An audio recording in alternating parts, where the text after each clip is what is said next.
Fazenda Penedo, construída em 1881 pela família Pinheiro, está situada no município de Duas Barras, no estado do Rio de Janeiro. No entanto, quando a propriedade foi construída, pertencia a Cantagalo. 10 anos depois, em 8 de maio de 1891, essa região se emanciparia de Cantagalo, surgindo Duas Barras. A monarquista Cantagalo perdeu, com a proclamação da República, inúmeros territórios, dando origem a diversos municípios. O então governador Francisco Portela, para alargar as bases do seu esquema pessoal, criou novos municípios com redutos eleitorais submissos. A Fazenda Penedo era uma típica unidade de produção de café do período do Império. Porém, o fim do trabalho escravo, associado a um surto de febre amarela ocorrido em Cantagalo no final do século XIX, teria provocado a falência da família Pinheiro. Em 1922, a fazenda já pertencia ao capitão José Monerá Júnior.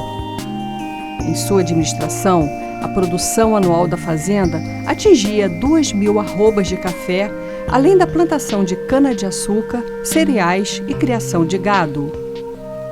A propriedade, com 250 alqueires, possui engenhos de cana e de serra alimentados pela força motor hidráulica.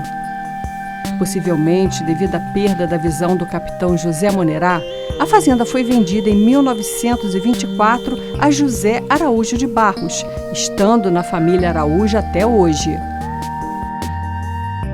Entrevistamos Roberto de Melo Araújo, atual proprietário da Fazenda Penedo, que, acompanhado de sua esposa Adriana Rodrigues Araújo e de seu filho Mateus Rodrigues Araújo, nos contou sobre a história da Fazenda Penedo. A gente vai falar sobre a história, da Fazenda Penedo. Inicialmente, essa fazenda foi construída pela família Pinheiro, não é isso? Foi o proprietário dessa fazenda em final do século XIX. Vocês conhecem alguma história desse antigo proprietário dessa fazenda? Olha, não conheço não, mas a história que a gente sabe que a família Pinheiro construiu isso aqui para trazer o imperador Dom Pedro a Duas Barras. Dom Pedro II. Então ele veio, construiu a casa, e quando estava em final de construção, que ele ia vir aqui, aí teve um surto de febre amarela e na época ele não passou no trem, aí ele não veio aqui a Duas Barras, Dom Pedro. E a família Pinheiro tem vários pinheiros ainda aqui em Duas Barras. Quer dizer, eles também eram proprietários de outras fazendas. Eram. Mas haveria essa possibilidade de receber Dom Pedro II aqui, né? Então ele construiu essa casa grande que a gente tem aqui hoje. Ele faliu construindo essa fazenda. Ele quebrou, ele botou todo o dinheiro dele. Parece que veio até um artista francês, né? Fazer o teto, uma coisa assim bem... Os artistas.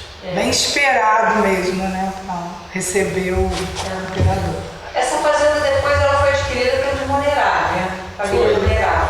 Né? Seu Piti Monerá e Dona Margarida Monerá.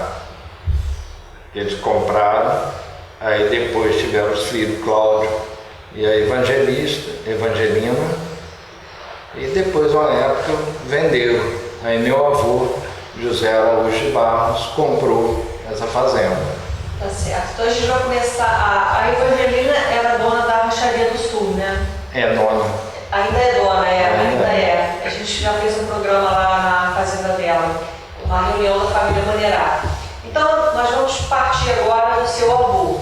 Em que ano ele adquiriu essa fazenda? 1924. É o casal que está ali acima de vocês, né? É, o seu avô, que são meus avós. a sua avó. Qual o nome dela?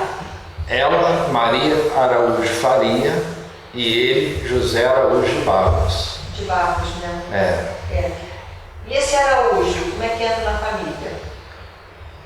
Quando ele veio de Portugal, eu acho que ele tinha um nome só de José Araújo, mas não podia ter dois nomes só, aí botaram de Barros. Pois. para terceiro nome. Qual região de Portugal que ele veio? Da Ilha da Madeira. Ilha da Madeira. Ele migrou, assim que ele imigrou para o Brasil, você falou que ele adquiriu em 1924. Ele já estava antes no Brasil? Como é que é a história dele? Não, quando ele veio, eu acho que ele veio para a região de Floresta aqui. Ele veio pobre, ele não tinha nada. Ele, com 32 anos, se casou com minha avó com 16. E nessa brincadeira tiveram 15 filhos. E na época ele veio sem nada. A primeira casa que ele morou, disse que não tinha nem porta nem janela. E era colono. E ele e ela trabalharam muito, começaram a adquirir os bens.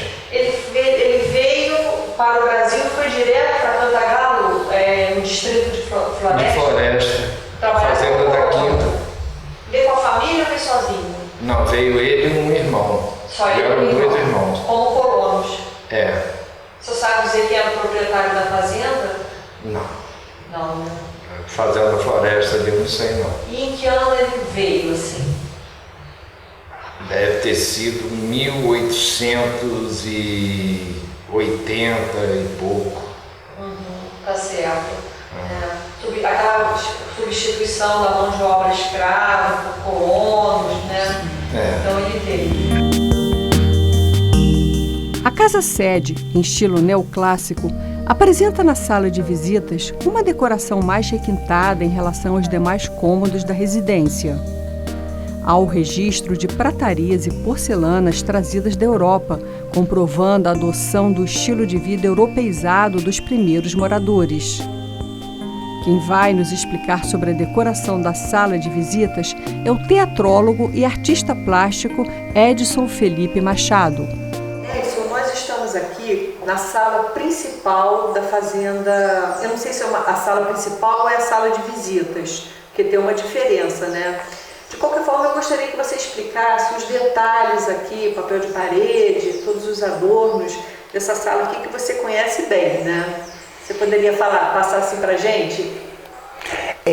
A Fazendas Centenárias do Ciclo do Café, principalmente essa de 1881, eles davam muita ênfase à sala. A sala era um lugar nobre na fazenda, onde acontecia o sarau dos barões, acontecia o sarau de músicas, de poesia, onde as sinhazinhas ficavam sentadas bordando.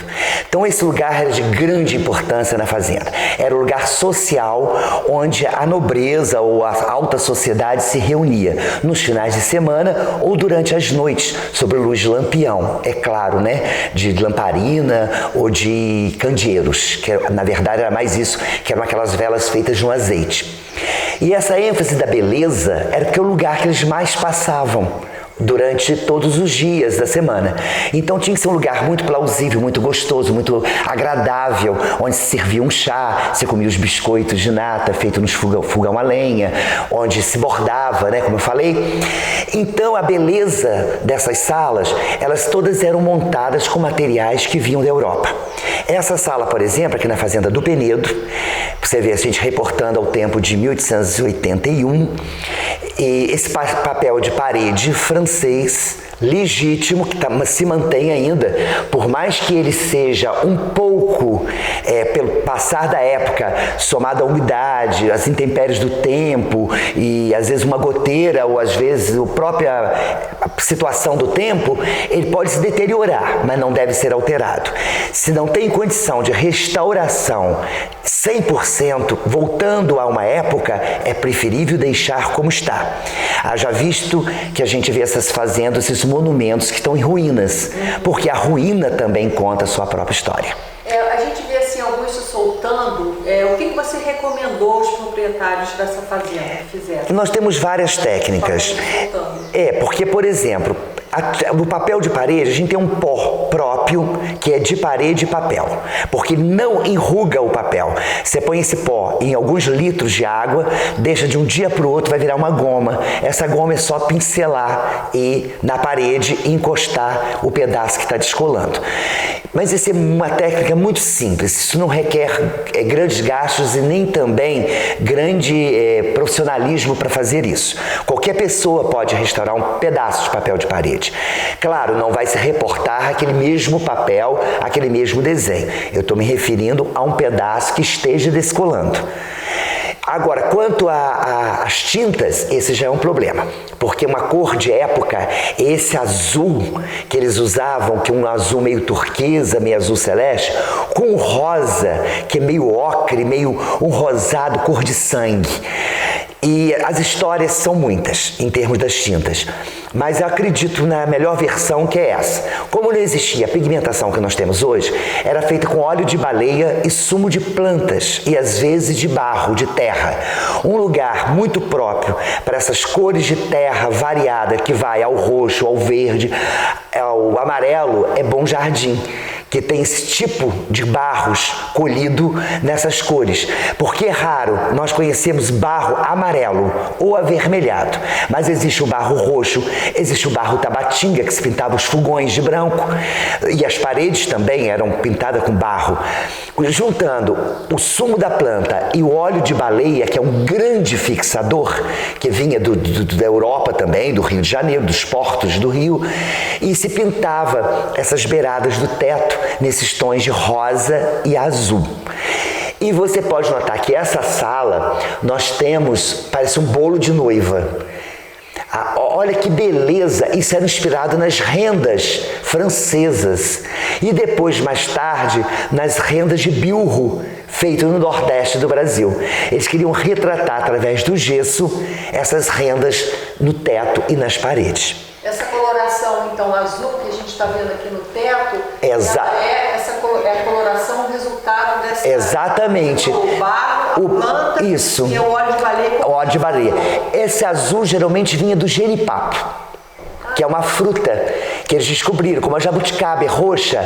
Você pode, quando se põe de molho para fazer o licor, naturalmente, na época, né, das grandes cozinhas das fazendas, se faziam os licores. Se percebeu que a jabuticaba tinha uma cor muito bonita, então da casca da jabuticaba podia fazer uma infusão, né, de álcools, de cereais e outras coisas que resultavam cores diferentes. Então os pigmentos vinham das plantas, das frutas e do barro. Do barro. Esse vermelho seria que tipo de planta? Só por curiosidade. Barro. É o barro. Ou sem a planta. Sem a planta, ou às vezes até com um pouco de algum pigmento de alguma planta, mas o fixador sempre o óleo de baleia. E qual é esse material que é usado nesse, que a gente chama de gesso hoje em dia? É o gesso mesmo, é o gesso em pó. É o gesso em pó? É, em pó. Ah, tá certo. É importado ou era nacional? Não, era importado, não existia fábrica de gesso no Brasil, nem de mármore, né?